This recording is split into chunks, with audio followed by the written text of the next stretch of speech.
émission bi la Trade FM indi wax lépp lu jëm ci koom-koom alxames bu jot Djiby Sène di dalal ay nit yu seen xam-xam màcc jëm ci wàllum koom-koom di waxtaan ci lépp lu jëm ci mbay napp càmm infrastructure ak doxinu réew ci wàllu koom-koom jotaay koom-koom alxames bu jot day am 11h30 jàpp 13h ci Trade FM 88.1 la radio des affaires et de la consommation jotaay koom-koom ak Djiby Sène. santat yàlla bu baax nga xam ne moo ñu may ñu passé fukki weer ak ñaar fii ci rajo Trade FM di leen indil seen émission jotaayu koom-koom tey mu doon émission bi mujjee te 2021 te ñuy dalal tey waa consommation ci seen weer wi nga xam ne mooy weeru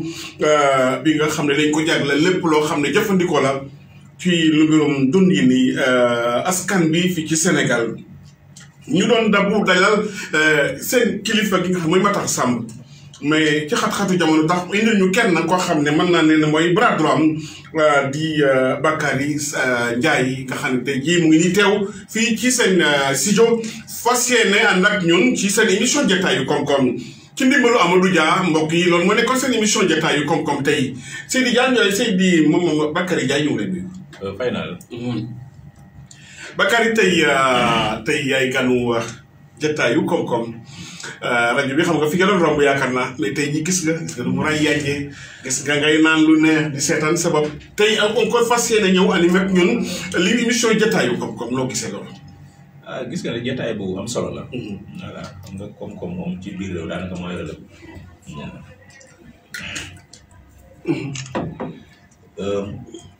présentation. waaw Bakary ndax tey mën nañu xam ganu tey jii. ak bi nga ñëwee ba léegi noo gisee kër gi nga xam ne seeni kër la. waaw mooy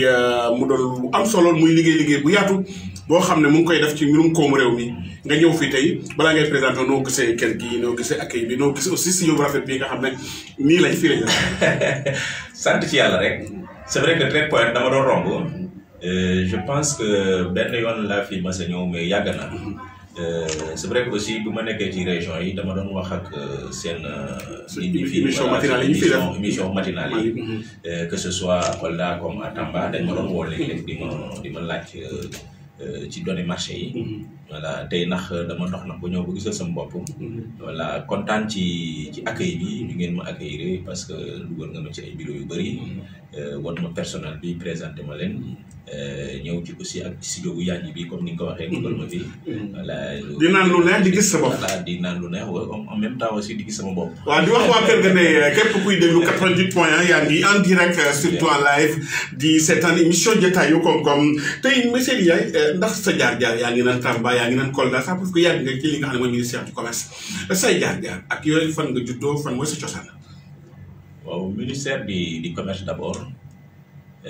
ma ngi fa commencé liggéey à partir de 2009. 2009. voilà Fatick dañ ma affecté woon bu may génne école normale d' administration.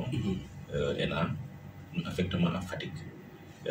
xam nga li yàlla def rek Fatick aussi bu ñu ma fay affecté en 2009 Matar Samb bi nekk tey aussi sama chef de service. moom laa fa fekk moom aussi moo fa nekkoon comme sama chef de service. kon daal ànd bu yàgg la. bu ma jógee Fatick presque 1 an et 2 mois yooyu laa fa def. ñu affecté ma service régional du commerce de Dakar.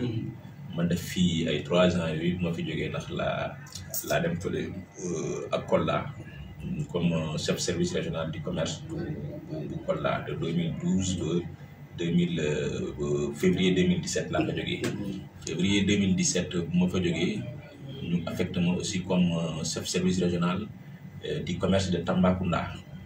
Tambacounda ma def foofu 2000 ma nekk foofu 2017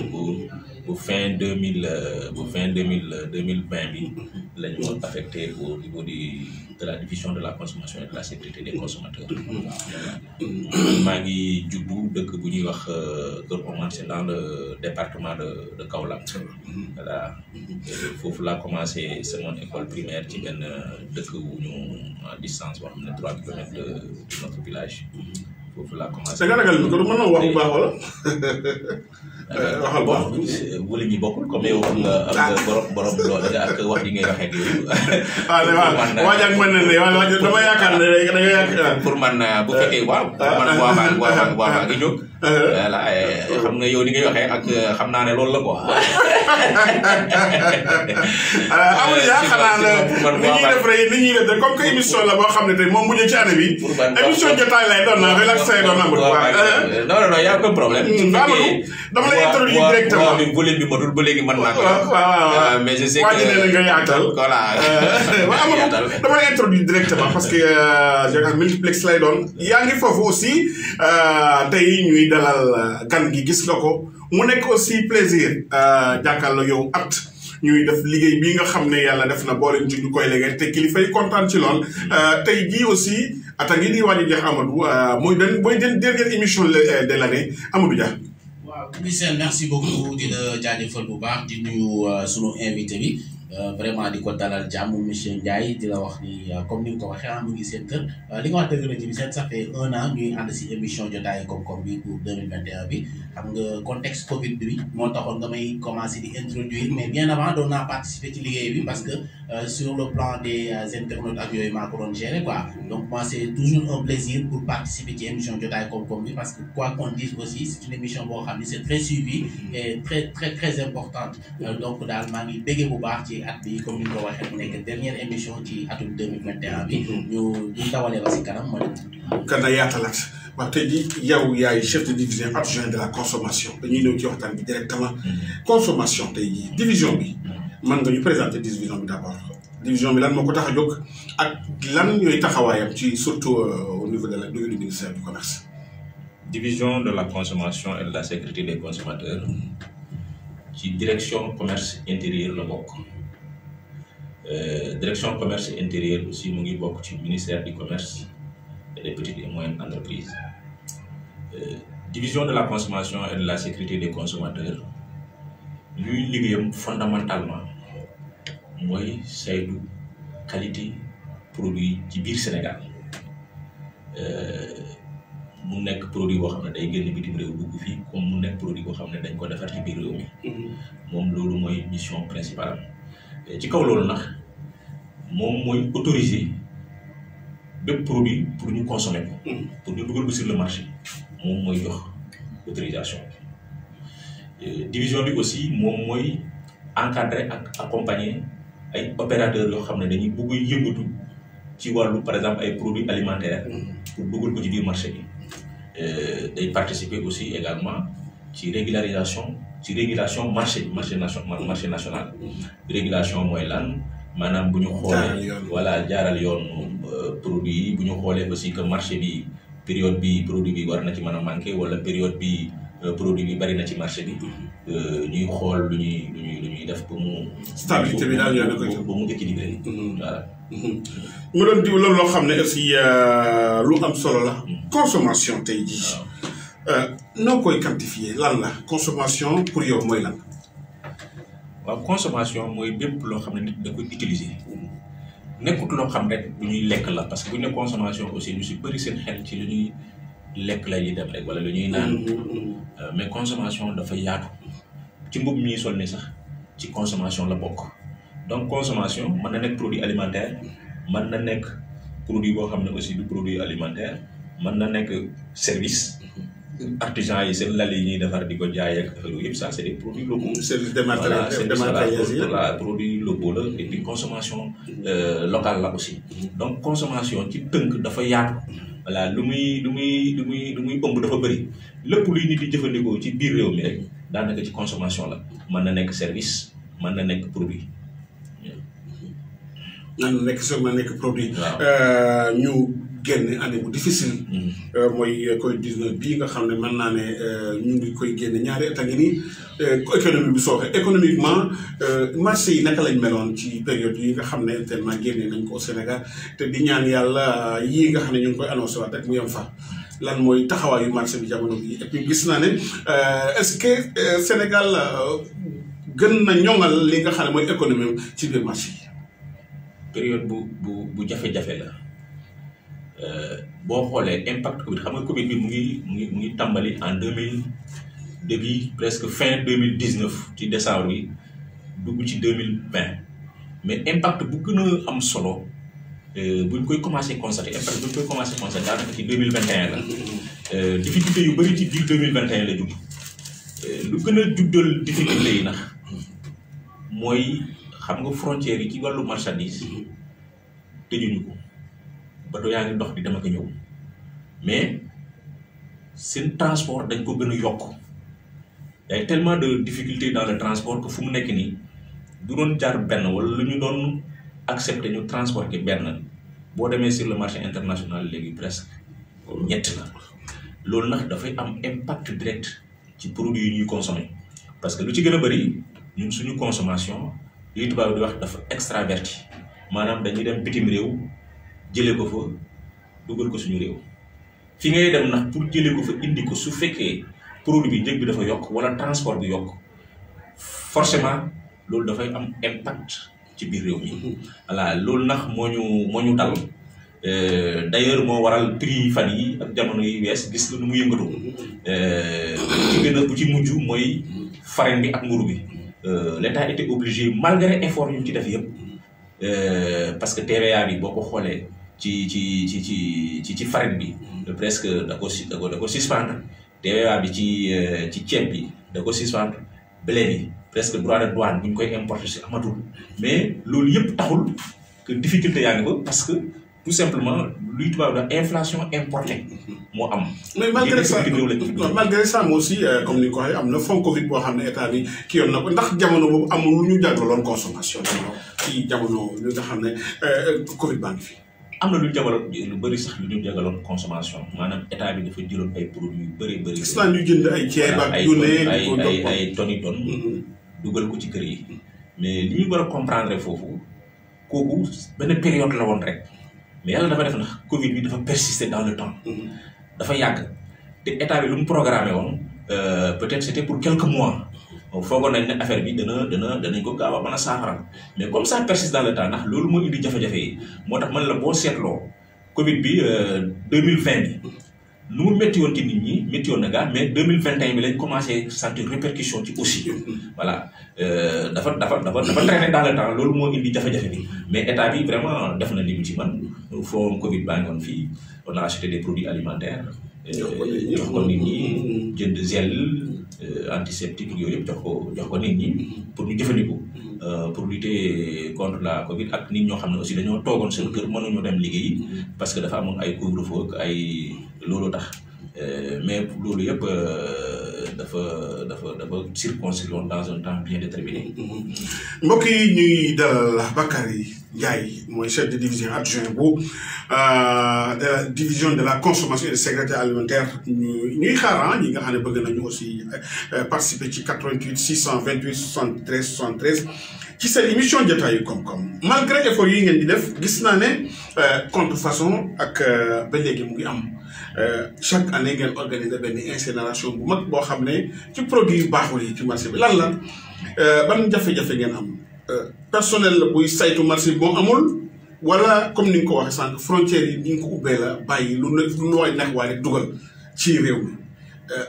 mi naka ngeen di opération yi naka lay demee ak est-ce que ren bii bu nekkee yeneen koy préparé yan xeetu produit ngeen di gën a yaakaar ne tey jii bu ngeen da ngeen ko gën a détruire. non man xam nga bu ñuy retirer ay produits sur le marché pour man contrôle bu aw yoon la moom moo tax ñu mën a suivre produit yi ba mën leen retirer sur le marché te loolu aussi ça va avec la vie des entreprises noonu lay doxee produit tey marchandise bi mën na baax à l'importation comme à la production ñu dugal ko sur le marché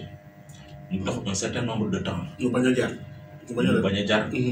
wala condition de conservation yi demeewul noonu. produit bi am lu ci yàqu. yooyu ngeen di. voilà yooyu la ñuy faral di dans le cadre de nos contrôles na. ci biir entreprise yi. bu ñu fa demee fekk fa produit yooyu dañ koy retirer sur le marché. produit yooyu la ñuy dajale ba mu bari ci année bi ñu lakk ko. mais dana fekk au départ boo ko xoolee yu si gën a bëri ay produits yu ñu autorisé la ñu jaay leen ay produits yu baax la aussi au départ mais dafay dem avec le temps mu am benn altération produit bi tu seras obligé à un certain moment bu bari retirer sur marché bi. beneen aspect aussi mu ngi ci léegi opérateurs yi aussi avec l'information ñoom dañoo dem ba gis ni di bàyyi produit yi ba contrôle ñëw jaru ko léegi lu ñuy def mën nañu am bu fekkee gis nañ produit yoo xam ne kii mënatoo ko utiliser mënatoo ko jaay ñu ber ko ci société bi entreprise bu contrôle ñëwee rek ñu ne produit bàyyi wa illaa ñoom seen bopp bu ñu demee ba xam ne lii mënatuñ ko utiliser quantité yu bari na fa ñu woo service bi ne ñu ne ñun dans tel produit pour tel produit mënatuñu ko utiliser soit dans la production ou bien dans la commercialisation donc mënatuñu ko utiliser produit baa ngi fii ci service yi mën ngeen ñëw ngeen jël ko. loolu raar na de cas bu raar lay doon de. xam non nekkatul cas bu raar. nekkatul cas bu raar. non dañu am na ñoo ne dañ koy disperser ci biir marchandise yi pour mën a dooleel seen i ay offre. non xam nga ñun bu ñu contrôle principalement suñuy contrôle ci production bi la gën a jëm quoi. léegi nag mais ñooñu bu ñu koy defee. loolu bu ñu ko defee tôt ou tard da nga koy xam. voilà parce que pour qualité produit day ñëw pour nga analyser ko pour yooyu yëpp dafay da nga koy xam. donc produit moom ala kulli bu fekkee moom baaxul. li ci gën a bëri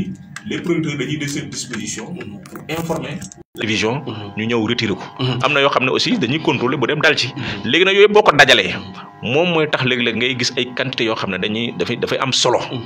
voilà nga yaakaar ne loolu peut-être lii yëpp ci marché bu bon la ci ñu koy dugal ci marché bi wala ak yooyu mais dina fekk lu ci gën a bari balaa muy dugg ci marché bi lañu ko génnee. voilà. dañuy dellu ci technique bi Amadou Dia yaa ngi foofu ak ay quelques éléments yoo xam ne aussi parce que nañu fàttali bu ñu fàtte ne ñu ngi ci mois bi nga xam ne yëpp dañ ko jagleel li nga xam ne mooy consommation ak sécurité alimentaire te danañ ci gën a jàll yaatal ko waaye Amadou am na yow téye say loxo foofu ci côté technique bi gannaaw ba nga ñu joxee chapeau yi lan la. waaw jërëjëf Djiby Sène comme ni ñu ko waxee bi comme ñu ngi nekk ci mois consommé local bi nga dalal fi aussi ñoo xamante ni vraiment ñoom ñooy yëngu ci wàllu sécurité. consommateurs yi ak consommation bi nga xamante ni moom la sénégalais yi di def donc dañuy dellu ci mois consommé local bi déglu ci bi ñuy tàmbali mois consommé local bi ki nga xamante ni moom mooy Seydou Aboubacar Ndiaye moom li mu waxoon ci vraiment consommé local ak importance su mois du consommé local bi ñu daal di ñëwaat léegi. Madame la ministre Assome Aminata Diatta lancé na bu yàggul la stratégie nationale de promotion des produits locaux et du consommé local te loolu ba mu koy lancé c'est pour répondre à une directive du président de la République son excellence Macky Sall fu ngeen xoolee bande d'annonce bi ñu lancé temps yëpp nekk en boucle dans les réseaux à la télévision président mi ngi naan dañu war a développer beneen façon état d'esprit ba pare fexe ba Sénégal ñuy produire ba pare ñu consommer li ñuy produire duñ ko sax yemale Sénégal mais lu ñu mën a exporter ñu exporter ko naam état mi ñu def wàllam mais secteur privé aussi dafa war a produire élever le niveau de la qualité ci wàllu packaging ci wàllu contenu et puis population bi ñu fexe ba ñu xam li ñu fiy produire parce que léegi dañuy jéegaan a jëlee bitim réew te mi ngi fi donc baax na donc ñu organiser mooy événement yu mel nii pour feeñal li fi nekk et puis jàngal nit ñi les recettes culinaires yi nga xam ne mën nañu ko def à partir des produits locaux bu ñu ko defee ñëpp jàpp naa ne loolu dina indi benn développement endogène au niveau local xale yi daan jógee ci intérieur Sénégal di ñëw Dakar foo ne Dakar lépp a ngi fi daañu toog seen région produire parce que daañu gis seen bopp ñi daan dem di émigrer de façon clandestine aussi daañu ko bàyyi parce que liggéey dina am su boobaa et puis Sénégal dina naat dina jëm ci kanam. voilà Seydi Aboubacar Ndiaye nga xam ne moom lañ doon déglu noonu. déglu nga ko waxtaan ci produire et consommer. wax na aussi ci ay qualité yooyu yëpp jàngat bi lan la. waaw Abou Sadikh moom mooy monsieur Ndiaye mooy le directeur des PME consommer mois du consommé local ministère am lañ ko dënk. ñoom ñoo koy ministère am sax direction am lañ ko dënk ñoom ñoo koy organiser consommer le mois du consommé local boo ko xoolee objectif bi lenn rek la mooy promotion des produits locaux nu ñu koy tëralee mooy comme actuellement ni nu ñu jëlee benn weer jagal ko produits locaux yi cela ne veut pas dire que produits locaux yi seen consommation ou bien seen commercialisation benn weer lay yem mais dañuy jël benn weer boo xam ne dañuy fësal lu ñu fi yor ci ay produits nan la ñaata la toll yan région ñoo am produit bi ak produit bële communication la aussi wax sénégalais yi importance consommation produits locaux dañuy organiser bien évidemment au niveau du CICES la ñuy tenir léegi rencontres yi ay mini marché yoo xam ne wala ay mini foire dajale nit ñi invité région yëpp kenn ku ci nekk li nga am ci sa produit nga indi ko.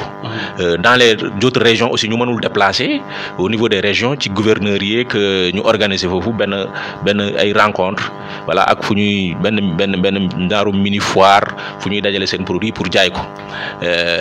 mais lu ci gën a ëpp solo sax mooy exposer pour won produits sénégalais yi nan la ñuy toogee ci biir marché bi ak lan la ñu mën a def pour ñu mën leen jaay ci biir marché sénégalais loolu dafay supposer loolu moo doon tax Seydina boo ko dégloo mu wax affaire qualité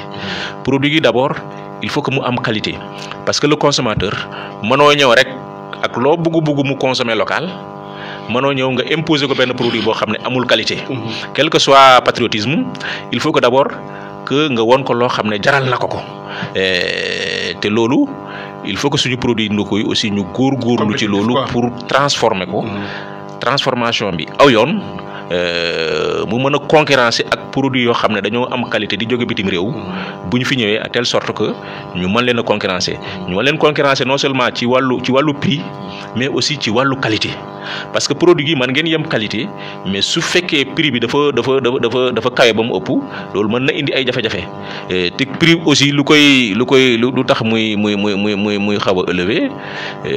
coût de production bi ci la bokk. voilà loolu lépp il faut que c'est des données yoo xam ne il faut que ñu jëm ko gérer. Ministère du commerce mu ngi ci taxaw di ci def liggéey bu bëri. sànq loolu laa la waxee ci boo xoolee ci mission division de la consommation et de la sécurité des consommateurs wax naa la ci rôle d'encadrement et d'accompagnement des opérateurs économiques mu ngi ci kooku dafay dal di dugg te foire bi da koy dal di fësal maanaam ay opérateurs yu fay exposé tey ñu si gën a bëri dañoo jàll au niveau de la division de la consommation ñu jox leen lu ñuy wax autorisation de fabrication pour seen produit ñu mën ko exposer seen produit mën a am label seen produit ñu mën ko génnee su fekkee dem na ba am nañ ay marché extérieur ñu mën a jël seen produit jëlee ko Sénégal fii yóbbu ko jaay ko bitim réew loolu yëpp balaa muy am il faut que nga am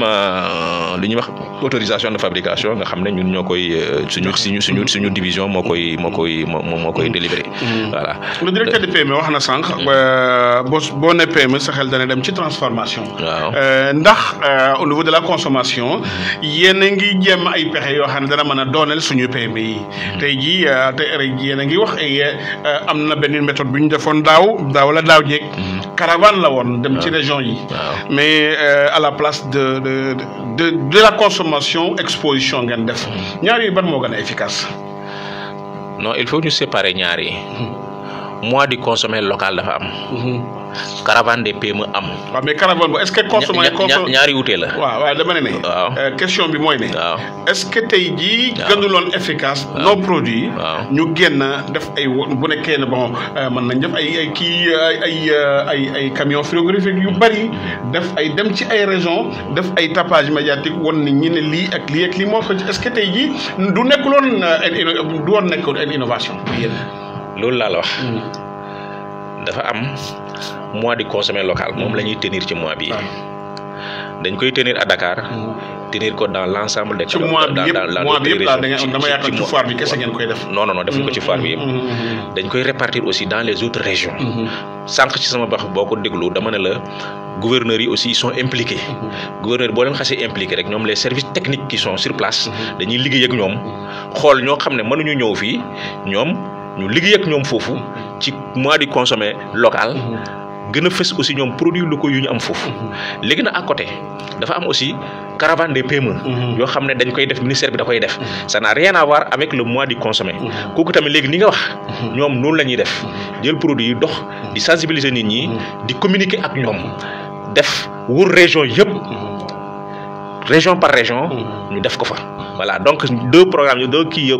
xam ne yëpp c'est dans le ministère. mais doxalin bi da dul benn. waaw tey jii est-ce que suñuy PME. ñu ngi am nañ doole pour mën a produire li nga xam ne moom la Sénégal yëpp soxla. waaw PME yi pour man seen difficulté principale mooy bu ma jëlee ay wàllu financement ay wàllu accès au marché ak yooyu yëpp mais dañoo regroupé wul dañoo tasaaroo. waaw ku ne sa bopp ku nekk ak sa bopp. te kenn ku nekk yow sa doole attanul nga mën a conquérir marché bi comme noo ko bëggee. parce que sa capacité financière demeewul noonu. boo demee aussi auprès des banques pour ñu lebal la comme yow sa capacité financière demeewul noonu te ñu si gën a bëri ci informel bi lañ nekk. donc l' accès au financement dafay am jafe-jafe. tey boo ko xoolee sax panel bu ñuy tenir fële au niveau du mois du consommé local. tey panel yu fay daw presque tous les dirigeants du système financier. lañu que ce soit le système bancaire que ce soit le système financement décentralisé DER ak ay fonds JIP ak yooyu ñoom la ñu invité tey foofu pour ñu expliquer nit ñi voilà ak ñëpp ñoo xam ne dañu am projet nga bëgg ko financer ci ban yoon nga war a mën a jaar voilà pour que financement bu nga mën ci accéder voilà donc ñoom ñoo am problème financement c'est parce que tout simplement structuration suñu PMI au niveau de nos pays loolu mooy poser problème voilà kenn rek moom mooy ñëw fële kii jël fii def lii kii tam jël fële def lii kii jël fële def alors que mënoon nañoo regroupé wu ensemble kenn ku ci nekk nga xool capital bi nga yore voilà en forme ñu def ko benn actionnariat voilà mais ñoom loolu mooy pour man à mon avis là quoi moom ça pose un peu waxoo freiner seen développement des activités mais selon yow est-ce que tey jii monsieur Ndiaye monsieur Bakary Ndiaye nga xam ne chef division adjoint de la consommation ne gani jotaayu comme tey selon yow Ndiaye monsieur Ndiaye est-ce que sénégalais yi mu ngi consommer li muy ñu ngi consommer baax lu ñuy produire est-ce que tey jii gis nga ne daal kër yi ñu ngi approprié bu baax li nga xam ne moom la ñuy transformer di ko jëfandikoo yow Saloum nga tey jii est-ce que yaakaaroon ne mbaxalu Saloum mu ngi dee ci kër yi. waaw ñu ngi consommer des na. bu ñu wax ci diggante ak yàlla rek a tax en tout cas man ci sama consommation des na parce que bu desuloon tey on ne jugera pas nécessaire di organiser ay mois di consommer local donc ça veut dire que quelque part am na manquement bu ci nekk loolu moo waral effort yëpp yu ñuy def nii au niveau du ministère du commerce pour nit ñi ñu gën loon xamle lan mooy consommer local wala nekk aussi le plus souvent produit yi ñuy consommer te mu jóge bitim réew yu ñu am fii suñu biir réew ñoo leen gën a ëpp su fekkee en terme de qualité la ñoo leen gën a am qualité le plus souvent et malheureusement nit ñi xamuñu ci loolu voilà am na ay produits yoo xam ne aussi ñu ngi làkku fenn ci ay territoire bi te dugguñu réellement sur le marché kooku aussi il faut que ñu taxaw ci produit aussi nu ñu koy transformer fii ak présentation bi léeg-léeg sénégalais yi moom la ñu produit yi ñu importé la ñuy gën a préféré parce que seulement présentation bi finesse bi lu ci waroon a dem yëpp ci côté emballage parce que produit aussi nekkul présentation bi da ci am solo voilà nekkul qualité produit voilà c'est ça war a toilette c'est ça le terme c'est-à-dire nekkul qualité intrinsèque du produit mais aussi lu muy dafa am loo xam ne dafa war a ànd ak moom mooy emballage bi mooy design bi loolu moom mooy emballé produit moom mooy permettre aussi nga jaay ko. Amadou Dia waaw Amadou tey jii ci côté consommation est-ce que yaakaar nga ne yow mi bon mën naa lee est-ce que yaakaar nga ne Sénégalais ñu ngi consommer bu baax li nga xam ne moom la ñuy produire ci réew mi. waaw ñu ngi koy consommer d'ailleurs la preuve mooy de plus en plus ñu ngi gis ay boutiques yoo xamante ni c'est spécialement dédié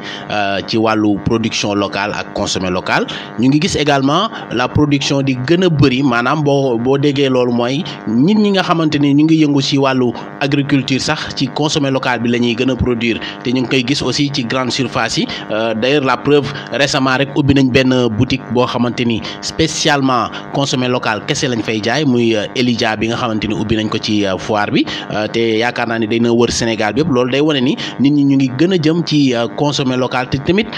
bu ñu fàtte ni ñun suñu mag ñi moom lañ daan dundee te du si dund lu yàgg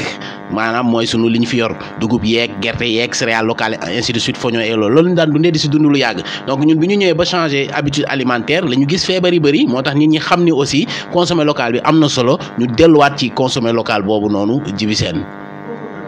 Amadou deseet ngay quelques éléments ci yow ci ki nga xam ne invité nañ ko ñu dégluwaat la ci technique bi foofu. voilà donc dañuy dem ci vraiment reportage yu donc Oumy Diop bu mu defoon ci banane locale bi xam nga tamit ku wax consommer local wax banane locale parce que tamit dañuy produire banane locale lu bëri fii ci Sénégal surtout zone bi nga xamante ni moom la monsieur Ndiaye nekkoon di côté Tamba bi ak Kolda bi donc ñu déglu reportage boobu daal di ñëwaat léegi. Alpha Baba Lamarana lii laa tudd. ñoom ñaar ñëpp nag ay jaaykatu banaan lañ seen table yi fees dell ak ay fruits waaye li ñeel banaan bi ñuy bayee ci réew mi nag jamono ji mucc na ayib bu ñu sukkandikoo ci kàddu yi jaaykat bile Lamarana li lay wuyoo. wax dëgg la neex na de comme soo ko xam da nga defee ne Côte d'Ivoire la. seen liggéey bi daal dafa rafet. différence bi amul bu bëri. xam nga soo gisee loolu gaa ñu ngi def produit bi pour ñu gën a am avantage ci liggéey bi quoi. naam sax liggéeyam jamono ji doxul bu ñu sukkandikoo ci Alpha Ba nee na njëg gi xel mën na koo nangu. waaye da ngay dem jënd ko 500 nga jaayaati ko 700 te Côte d'Ivoire bi da ngay dem jënd Côte d'Ivoire bi 600 nga jaayaati ko 800 léegi xam nga liggéey bi instant bi dafa taxaw. lu ni mel sax la jaaykat bi tamit nemmeeku maam Sénéba Ndiaye moom day woo ñi nga xam ni ñoom ñooy sénégalais yi ngir ñu mën di jëfandikoo ñam yi ñuy bayee ci réew mi. bi seer na Côte d'Ivoire lay jóge suñ banaana bi moo gën a yomb moo nañ koo jaay fii waaye nit ñi ñoo ko du jënd dañoo war a jëfandikoo nag li Sénégal di bay moo gën suñ réew mi li muy bay ñu jëfandikoo di ko jaay ndax réew mi jëm kanam waaye xam nga nit ñi rek dañuy jàggi naa jaay bu rafet rek lañ bëgg. ci weer wi ñaar fukki fan ak ñett la ñuy door weer bi ñu jagleel wàllum consommé local autorité yi nag war cee amal prox ndollu ngir mën a teg ay jumtukaay yoo xam ni dina mën a tax ñu mën a jaay ak a xamale bu baax a baax li nga xam ni moom mooy banaan. voilà bi ñu Amadou bayee Dia dañ ñu propulsé directement ñu dugg ci filière yi balaa ngay commenté li nga xam ne mooy banaan bi est-ce que yow yaa ngi wax autorisation yi. Fra ak DIPA. loolu noo ko mën a teg noo ko mën a tegtale Sénégalais yi loolu mooy lan mooy genre certification la. yoo xam ne dafay wane ne li nga def baax na ministre bi d'accord nañ ci labellisé lañ ko wala mooy lan. waaw en résumé loolu la nu muy demee. xam nga produit bépp buy dugg ci biir marché ñaari buntu la yor ñaari buntu kese. soit mu jógee bitim réew dugg ci biir marché bi. wala ñu defar ko ci biir réew mi. mu war a dugg ci marché bi. su fekkee dañ ko jëlee bitim réew mu war a dugg ci marché bi. boobu ngay laaj lu ñuy wax déclaration boobu lañ lay jox déclaration d'importation de produits alimentaires. moom mooy DIPA. léegi déclaration d'importation de produits alimentaires boobu balaa ñu la ko jox produit bi nga bëgg a dugal ci biir réew mi da nga ci indi benn échantillon ñu yóbbu ko laboratoire analyser xool ko est-ce que produit bi nit wala mën na ko jëfandikoo. bu fekkee loolu antu na ñu xoolaat la. produit bi emballage bi nan la mel est-ce que am na ci lu ñuy wax suñuy jargon les mentions obligatoires maanaam bu fekkee li ngay bind ci emballage yi.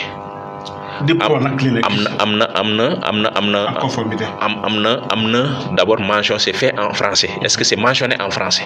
voilà il faut que ñu bind ko en français. xam nga booy xool produit yi léegi da nga gis ñu bind ci mention yi ñu bind ko en anglais bind ko en arabe. mais su fekkee ñun fii dafa war a dugg suñu réew produit alimentaire dafa am forcément loo xam ne mention française la war a nekk. loolu lan moo ko waral parce que souvent ku lay contrôler kooku dafa ci tubaab la jàng. voilà français la jàng donc loolu moo tax il faut que mu am benn mention boo xam ne c'est obligatoire nga am ko en français. ba léegi aussi mën nañ la laaj la facture d'origine la facture du produit facture bi aussi day wan ne kii kat. réew tel la ko jënd te réew bi aussi produit bi mu ngi commercialisation donc on suppose que produit bi am na fa qualité mën nañ la laaj aussi certificat qualité mën nañ la aussi certificat d'origine yooyu yëpp fi nga jëlee produit bi foofu nga koy amee. loolu mooy système boo xam ne produit bi dañ ko jëlee bitim réew pour dugal ko ci biir réew mi donc pour dugal ko ci biir réew mi il faut que nga jaar ci procédure yooyu ba pare. DIPA bi nga doog ko jël ñëw division bi ñu jox la ko nga yóbbu ko au niveau de la douane préalable la pour le dédouanement soo ko amul en principe war nañu laa dédouaner sa produit. loolu nag boo ko yóbbee douane ba pare mu bokk ci papier yoo xam ne daf lay permettre nga dédouaner produit bi boo ko dédouaner nag ñu doog ko mën a bàyyi mu dugg sur le marché. beneen wàll bi mooy produit bi dañ ko defar ci biir Sénégal fii mu war a dugg sur le marché foofu tamit da ngay jël échantillon produit fini bi defar nga ko ba mu pare léegi dara desatul bu paree dafa war a dugg dans le marché nga indi échantillon au niveau de la division ñu jël échantillon boobu dem def analyse bi ñu jël échantillon bi dem defi analyse yi xool bu fekkee produit bi nit wala mala mën na ko mën a lekk su fekkee loolu respecté nga ko ñu jox la lu ñuy wax autorisation de fabrication de produits alimentaires. Le plus souvent boo xoolee kii da nga ciy gis OT Fra moom mooy dañ lay wax numéro bi ak année buñ ko fabriqué. voilà da nga koy xool rek ñun bu ñëwee xool bouteille bi nii rek danañ xam ne kii est-ce que am na autorisation de fabrication wala amu ko. loolu dafay feeñ ci l'ensemble des produits yoo xam ne dañ ko defar fii ci biir Sénégal. voilà tey jii xanaa kii bi c'est un peu acrobatique dafa xaw a laxu dafa xaw jafe pour jot ci DIPA yi parce que amoon na dama mu amoon fii genre coow yu ndaw yooyu la. non DIPA boo xam ne dafay xaw a gën a am coow tuuti mooy DIPA suukar bi. suukar bi la woon. DIPA boobu le plus souvent. DIPA boobu moo doon am coow. parce que tout simplement xam nga suukar bi sous forme de quota la. te importation bi benn période bu ndaw la ci biir année. benn weer ñaari weer la wala ñetti weer au maximum. ñu gelé waaw voilà ñu gelé ko. léegi nag mbir bu fekkee da nga koy joxe te bariwut. voilà ñëpp a koy soxla. donc comme ñëpp soxla nañ ko te bariwul. loolu mooy indil coow bi léegi-léegi lu ci gën a bëri. voilà. waaw mais loolu bokk na ci aussi c'est quantité bu ñu joxe parce que bu ñu programme ne quantité bii la ñu war a joxe. parce que dafa am CSS mu ngi fii moom mooy produire suukar bi suukar si bu ñu ko joxee ba mën a gagné ci biir marché bi dina toll période boo xam ne CSS production dafay ubbi te day fekk y a un surplus de sucre sur le marché. donc loolu pour réguler ko mooy laal wax sànq si suñu introduction suñu rôle de régulation. donc pour réguler marché boobu dañuy wax naan par exemple telle quantité la ñuy bàyyi ñu dugg quantité bu ñu ko xasee jox dootuñ mën a wees loolu léegi nag nit ñi dañuy bëgg ñu jox plus que cette quantité là. voilà loolu nag léegi-léegi dafay indi ay jafe-jafe. ci bokk na ci signe xam nga ñun suñu autosuffisant soble bi parce que bari na fi. pomme de terre bi bari na fi. mais parfois dafay nekk jin dafay gaaw a yàqu. ñëw marché d'intérêt national bi nga xam ne ubbi nañ ko. lu yàggul jam ñaajo lan la mën a apporter surtout consommation bi lan la ñu mën a apporter. ba ñu bañ a jëlati devise xaalis di jëli ci bitim réew loo xam ne déjà existé na fi organisation bu état bi dafa am na solo de. waaw loolu lu am solo la. xam nga sànq rek ñu ngi ci wax ci consommer local. mais boo ne consommer local aussi il faut que ñuy produire parce que mën na wax consommer local sans wax production donc dafa baax ñuy produire aussi bu ñu produire ba pare nga utal leen un marché. seen production fu ñu ko mën a jaayee loolu dafay tax nga encourager leen ci production boo xoolee produits yooyu nga lim léegi oignon pomme de terre carotte Sénégal atteindre na ci autosuffisance am te pourtant ñu ngi importer produits yi danañ toog ñaar ba ñetti weer yoo xam ne ba jàpp sax ñeenti weer produits yooyu dañ leen a importer te bu ñu béyee bu année bi jeex. bu ñu xoolee par exemple ma jël le cas oignon bi rek presque boo ko xoolee Sénégal seen production actuellement mu ngi ci ay 450 000 tonnes par an te suñu consommation dépassé wul 300 000 tonnes xam nga donc kooku xam nga atteindre nañ dépassé nañ suñu capacité de consommation mais problème bi mooy produit yuy nëb la te dañuy ñorandoo ñoom ñëpp bugg a ñëw ci marché bi mu am benn surplus boo xam ne population bi du ko soxla mënuñ ko jënd lépp parce que oignon li ngay dundee benn weer wala une semaine au maximum wala 2 semaines nga mën a jënd. li ci des da ngay bàyyi ba mu jeex nga dem jëndaat ko parce que boo ko denc stocké ko dafay yàqu. voilà léegi nag moo taxoon sax boo xoolee ren ci campagne bi am nay vidéo yu doon circuler ay béykat yu jël seen. di gas voilà di jaaxle voilà gas ay pax ba pare di ci suul ay soble. voilà ci tool yi aussi di ci yàqu dafa bari presque taux de perdition yi boo koy xool maanaam lu ñuy béy ci tool yi te ñàkk ko. toog na presque mot na lu pot 20% bu ñu ko doon 30% du moins bu ñu ko doon évaluer donc lu ci gën a bëri dafay yàqu ci marché bi loolu la lu koy waral parce que réew mi amuloon lu ñuy wax capacité de stockage boobu nag marché d'intérêt national bi loolu la ñëw régler ko xam nga dana ci régler lu bari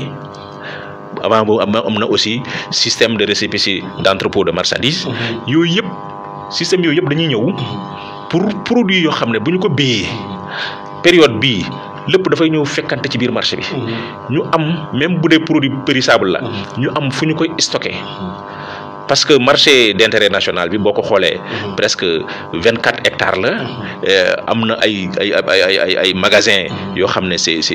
magasin de froid voilà frigorifique am na même benn laboratoire phytosanitaire nga xam ne qualité produit dañ ko fay mën a analyser sur place reste à savoir c'est ça monsieur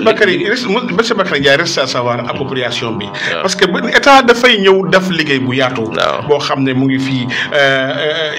train baa ngi fii di commencé dem mais des na tuuti aussi clando yi dafay commencé di jax est-ce que Sénégalais yi pare nañ pour approprier aussi des infrastructures pareilles boo seetee kan nekk ci wetam fële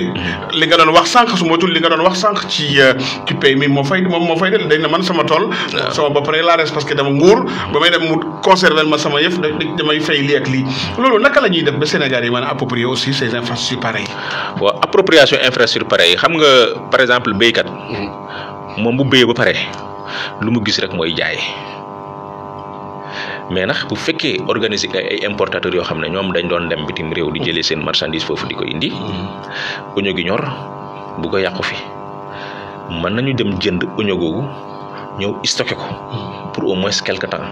xam ne buñ ko indi fii au niveau du marché d'intérêt national magasin yu fa nekk nga xam ne am nañ ci bëri kay am nañ c'est des magasins yoo xam ne climatisation baa nga fa am na c'est des magasins de froid mën nañ ko fa denc 1 mois 2 mois 3 mois ça dépend ci capacité même non mangue la nga xam ne mangue bu ñorandoo loolu laa la dafay ñorandoo donc infrastructure de stockage de nos produits yoo xam ne c'est des produits périssables état bi ci la nekk di ko jéem a régler moom moo waral ay magasins yeeg comme niñ ko waxee léegi marché d'intérêt national bi loolu moo ko tax a jóg voilà donc ndax est-ce que nit ñi dañ ko approprier wala duñ ko approprier en tout cas loolu la ñuy ñaan toutes les démarches ont été mises en place pour que quand même parce que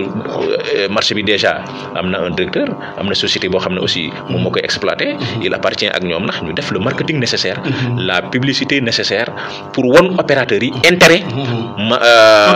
pour kii bi nu mu tuddi sax marché bi voilà loolu daf ci am solo déplacé dem fa produit bi nekk waxtaan ak ñoom waaw loolu la ñuy def c'est-à-dire le directeur qui a été nommé bon il va s'occuper de ça léegi def le déplacement donner les informations nécessaires d'ailleurs commencé nañ ko sax bu yàgg commencé information auprès des opérateurs auprès des producteurs aussi xool ne produits yi comme vraiment je pense aussi nit ki bu demee ba mu béy ba pare mu jaral ko mu gas suul mais kooku boo ko joxee magasin ba mu koy war a denc logiquement lu muy gas suul ko mais logiquement war na ko mën a indi ci magasin bu nekkul daal image yooyu montage dara xam naa ne waaw voilà logiquement balaa nga koy sànni ñàkk ci zéro doo ci am 0 franc perte ci parce que nga dem denc sa produit ba mu manqué nga jaay ko voilà waaw yoolu je pense bokk na ci consommation émission bi neex na mais mu ngi waaj a jeex bokk na ci consommation ba léegi mooy loyer bi nga xam ne nguur jéem na ci lu ne depuis yaakaar naa depuis 2014 ba léegi ñu ngi yéeg ak wàcc tey ji jàngat li ba projet boobu génnee ba léegi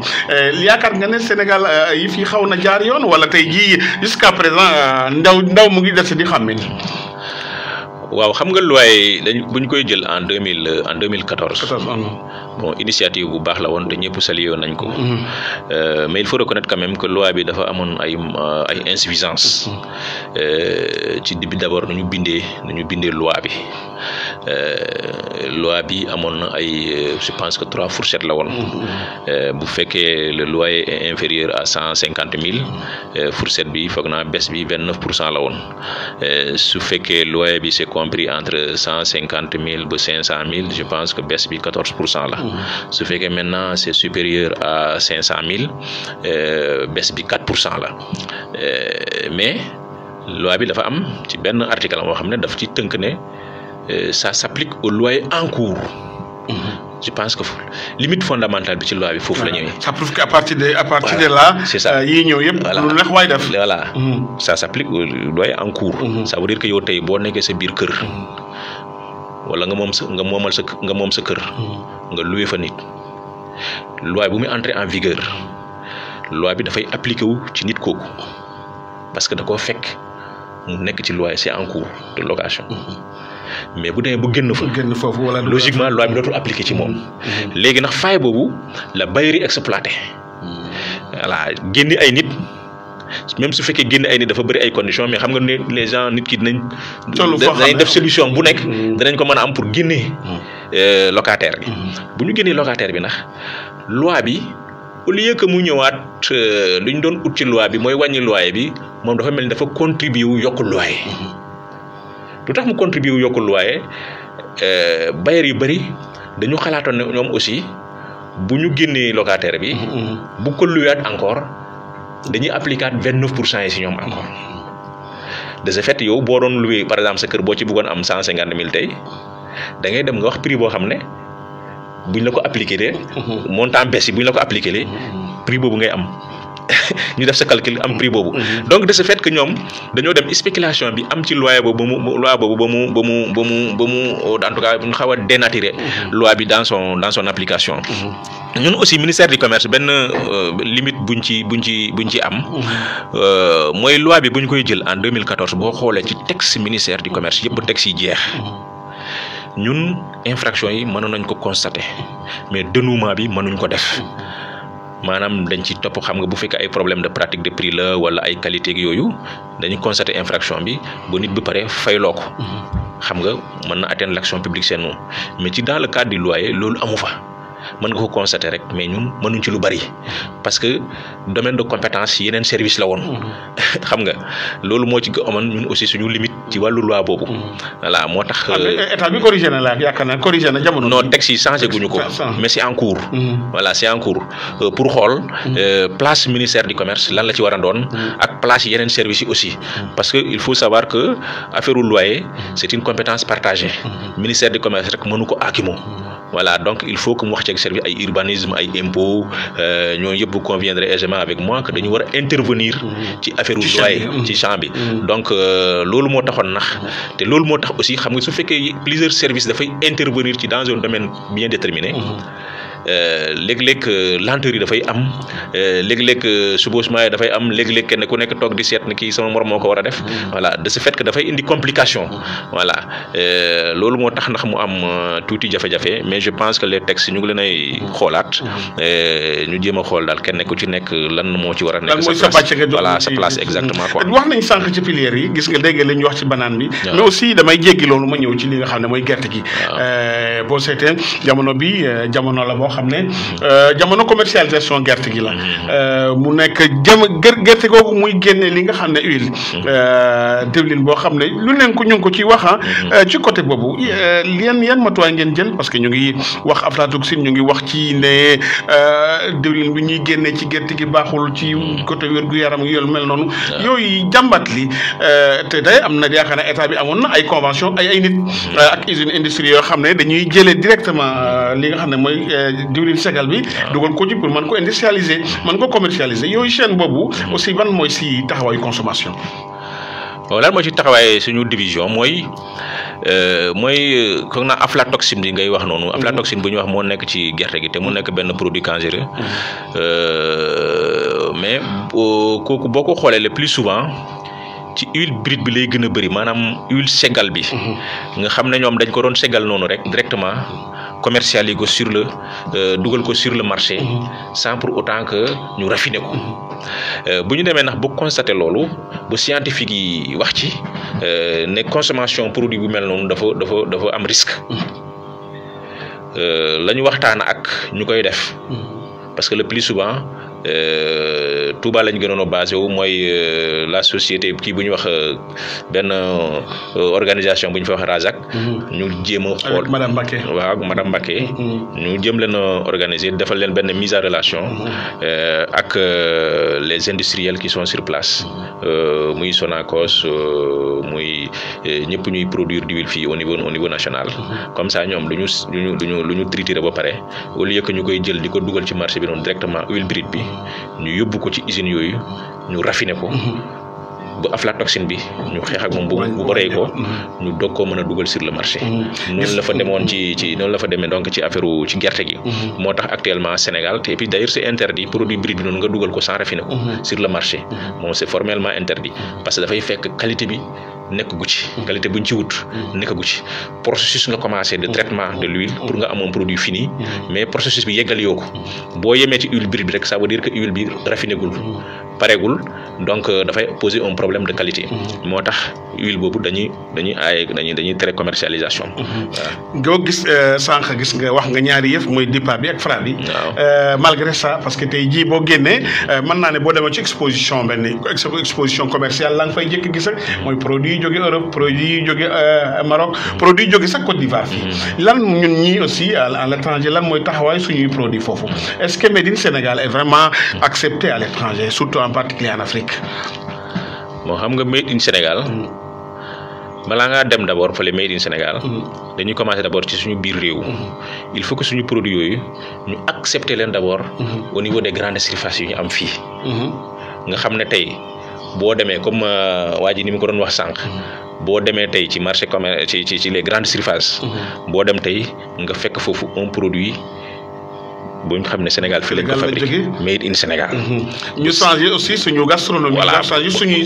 voilà bu Sénégalais tàmm ko d'abord. boo xam ne kii vraiment mu ngi fi.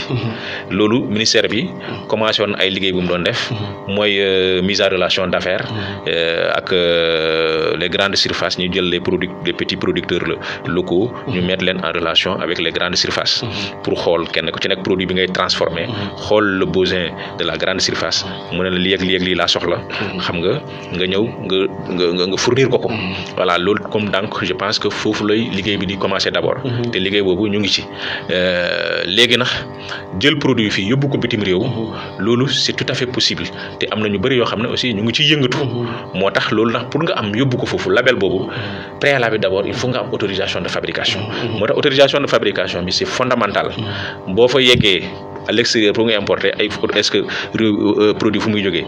c'est de vente légal dans ce pays là moom lañ lay njëkk a laaj comme ñun aussi boo jëlee produit extérieur di ko indi mais la première question qu'on va se poser est-ce que c'est de vente légale pays bu mu jógee kon c'est logique aussi suñu produit boo ko jëlee fii pour nga yóbbu ko bitim réew la première question que les gens vont se poser est-ce que c'est de vente légale au Sénégal lu lay won ne c'est de vente légale au Sénégal autorisation Fra ci la bokk war nga am aussi code barre voilà produit boo buggee mu concurrencer les produits européens da ngay respecter aussi les normes européennes ñu ngi fay fekk parce que fii moo waral lu bari suñuy produit ñu koy rejeter voilà ñu koy rejeter voilà parce que jafe-jafe yi fii ñun mën nga respecter suñu norme fii yëpp mais nga demaat foofu nga amoon problème norme donc tey boo naree yóbbu sa produit France nga jaay ko foofu par exemple il faut nga xool sama produit bi may yóbbu nii ban norme spécifique français moo lañ ci soxla spécificité boobu en plus autorisation Fra yi ma lay jox yooyu il faut nga respecter spécificité boobu xam bi ngay fekk fële pour ce produit boo ko yóbbee foofu ñu bañ ko rejeter voilà donc c'est un marché très compliqué très difficile à pénétrer léegi-léeg tubaab yi dañuy jël ay barrières rek yoo xam ne léegi ay normes yoo xam ne teguñu ko fu dëgër sax mais c'est juste pour